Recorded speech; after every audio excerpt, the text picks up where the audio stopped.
வணக்கம் உறவுகளே. எப்போ தேர்தல் வந்தாலும் சரி, நாம் தமிழர் கட்சியினுடைய ஒருங்கிணைப்பாளர் அண்ணன் சீமான் அவர்கள் வேட்பாளர்களை எப்போவுமே ஒரு வருஷத்துக்கு முன்னாடியே அறிவிச்சிருவார். அப்படி 2026க்கு இப்போ வேட்பாளர்கள் போட்டுக்கிட்டே வந்துக்கிட்டு இருக்காரு.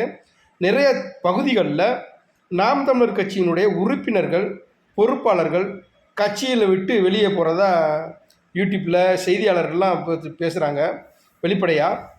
என்ன காரணம்னா, ஒரு தொகுதிக்கு வேட்பாளர் போடுறப்ப, நான் இந்த கட்சிக்காக உழைச்சேன், இத்தனை வருஷமாக கட்சியில் இருக்கேன், நான் சொல்கிற வேட்பாளரை போட மாட்டாரு, அவர் விஷயத்துக்கு வேட்பாளர் போடுறாரு அப்படின்னு தான் குற்றச்சாட்டுகள் நிறைய வைக்கிறாங்க.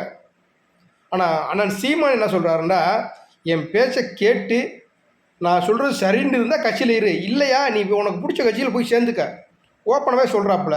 அதே மாதிரி கட்சியில் வர்றவர்கள்ட்டையும் சீமானுடைய பேச்சும் அவருடைய கொள்கையும் பிடிச்சா வாங்க, இல்லைன்னா வராதிங்க.